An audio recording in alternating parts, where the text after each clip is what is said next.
நீரிழிவு நோயாளிகள் பழங்களை சாப்பிடலாமா? இந்தியாவுல இது ஒரு மில்லியன் டாலர் கேள்வி அப்படின்னே சொல்லலாம். ஏன்னா, நிறைய பேர் இதுக்கு வெவ்வேறு பதில்கள சொல்றாங்க.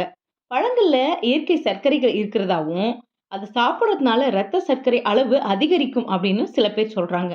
ஆனா, மத்தவங்க இது சர்க்கரை அளவை அதிகம் பாதிக்காது அப்படின்னு நினைக்கிறாங்க.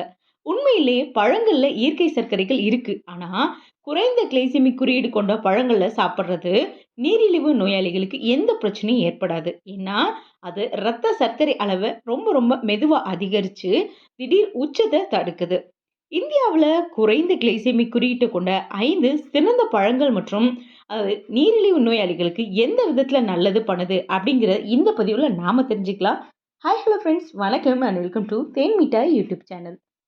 அதுல ஃபர்ஸ்ட் நம்ம பார்க்க போறது பப்பாளி. பப்பாளியில நடுத்தரமான GI உள்ளது, அதாவது கிளைசிமிக் இண்டெக்ஸ். இது பீட்டா கரோட்டின் போன்ற சக்தி வாய்ந்த ஆக்சிஜனேற்றங்கள் இதுல இருக்கு. இது செரிமான வீதத்தை அதிகரிக்குது மற்றும் நீரிழிவு நோயால ஏற்படுற ஆக்சிஜனேற்ற அழுத்தத்தை குறைக்குது.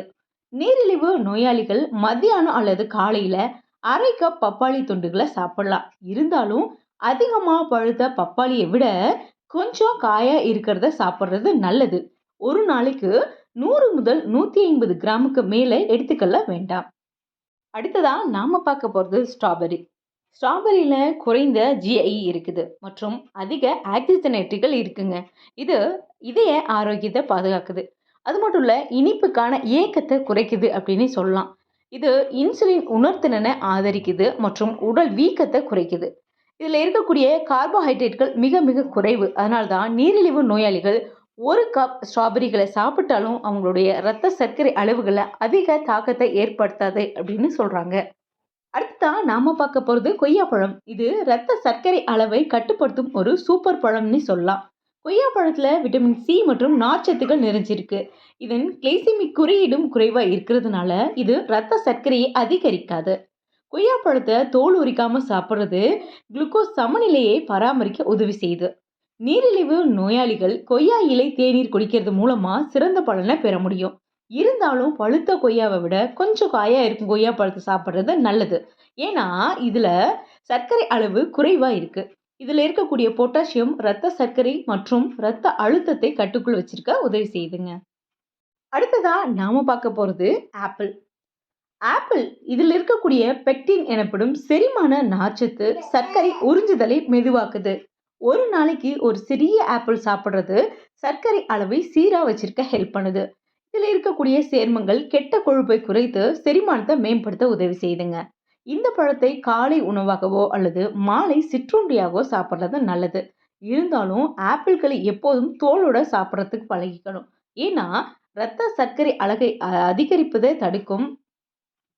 ஏன்னா ரத்த சர்க்கரை அளவை அதிகரிப்பதை தடுக்கும் அனைத்து நார்ச்சத்தும் தோல்ல தான் இருக்கு. இது இன்சுலின் எதிர்ப்பை குறைக்குது. அடுத்ததா நாம பார்க்க போறது கருப்பு நாவல் பழம். மற்ற பழங்களை விட கருப்பு நாவல் பழம் நீரிழிவு நோயாளிகளுக்கு சிறந்த பழம் அப்படின்னு டாக்டர்ஸ் சொல்றாங்க. இது ரத்த சர்க்கரையை குறைக்கிறது மட்டும் இல்லாம அதனுடைய விதையை பொடி பண்ணி நீரிழிவு நோய்க்காக மருந்தாகவும் செயல்படுத்தப்படுது. கருப்பு நாவல் பழத்துல உள்ள சேர்மங்கள் கண் ஆரோக்கியத்தை பாதுகாக்குது மற்றும் நீரிழிவு ரெட்டினோபதியை தடுக்குதுங்க. அடுத்ததா சர்க்கரை நோயாளிகள் சாப்பிட்றதுக்கு சிறந்த பழம் என்னன்னு கேட்டிங்கன்னா ஆரஞ்சு. ஆரஞ்சு பழத்தில் GI குறைவாகவும் விட்டமின் சி அதிகமாகவும் இருக்குதுங்க. இது உடல்ல நோய் எதிர்ப்பு சக்தியை அதிகரிக்குது. ஆரஞ்சு ஜூஸ் குடிக்கிறத விட நேரடியா பழத்தை சாப்பிட்றது ரொம்பவே நல்லது. அப்போதான் முழு நார்ச்சத்தும் கிடைக்குது. இதுல பெக்டின் அப்படிங்கிற நார்ச்சத்து இருக்கு. இது ரத்தத்துல சர்க்கரை உறிஞ்சப்படுவதை மெதுவாக்குது. ஏன்னா ஃப்ரெண்ட்ஸ், இந்த பதிவு உங்க எல்லாருக்கும் யூஸ்ஃபுல்லா இருக்குன்னு நம்புறேன். இந்த வீடியோ பிடிச்சிருந்தா ஒரு லைக் பண்ணுங்க, ஷேர் பண்ணுங்க. இது வரைக்கும் நம்ம சேனலை சப்ஸ்கிரைப் பண்ணாதவங்க சப்ஸ்கிரைப் பண்ணுங்க. அப்படியே உங்களுடைய கருத்துக்கள் ஏதாவது இருந்தால் மறக்காம கமெண்ட்ல பதிவு பண்ணுங்க.